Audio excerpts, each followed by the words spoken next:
মেডিকেলে চান্স পাওয়া লোহাগড়ার মেধাবী শিক্ষার্থী মিমির পাশে দাঁড়ালেন যুবদল ও ছাত্রদলের নেতাকর্মীরা। মোহাম্মদ আজিজুল বিশ্বাসের পাঠানো প্রতিবেদনে বিস্তারিত।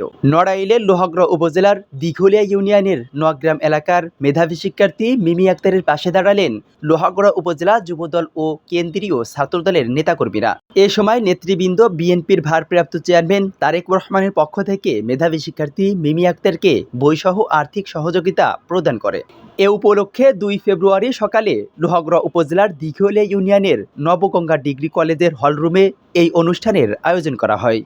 নবগঙ্গা ডিগ্রি কলেজের অধ্যক্ষ মোহাম্মদ মোশাররফ হোসেন মোল্লার সভাপতিত্বে ও নড়াইল জেলা ছাত্রদলের যুগ্ম আহ্বায়ক ইঞ্জিনিয়ার তাইবুল ইসলামের সঞ্চালনায় অনুষ্ঠানে উপস্থিত ছিলেন নড়াইল জেলা বিএনপির দপ্তর সম্পাদক ও নবগঙ্গা ডিগ্রি কলেজ পরিচালনা পরিষদের সভাপতি মোহাম্মদ টিপু সুলতান ও ছাত্রদলের কেন্দ্রীয় সংসদের যুগ্ম সাধারণ সম্পাদক সোহেল রানা, ঢাকা মেডিকেল কলেজ ছাত্রদল নেতা ও ইন্টার্নিং চিকিৎসক রায়হান রহমান, লোহাগড়া পৌর যুবদলের যুগ্ম আহ্বায়ক সোহেল রানা লাক্সমি, লোহাগড়া উপজেলা ছাত্রদলের সদস্য সচিব মাহবুবুর রহমান রাজ, লোহাগড়া কলেজ ছাত্রদলের আহ্বায়ক ফরহাদ হোসেন এবং সাজ্জাদ শিকদার, হিরণ মৃধা, সুজাত সর্দার প্রমুখ।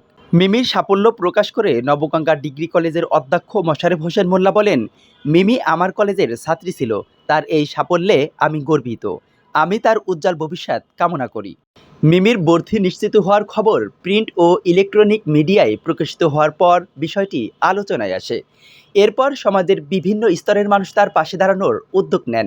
এতে প্রমাণ পায় যে সঠিক সময়ে গণমাধ্যমের ইতিবাচক ভূমিকা সামাজিক দেশে পরিবর্তন আনতে পারে।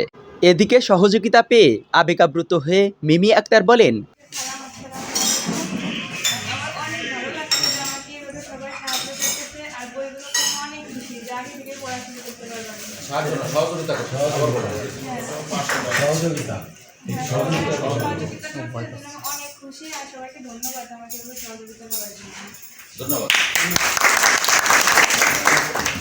আমি সবার প্রতি কৃতজ্ঞ, বিশেষ করে যারা আমার জন্য আর্থিকভাবে সহযোগিতা করেছেন।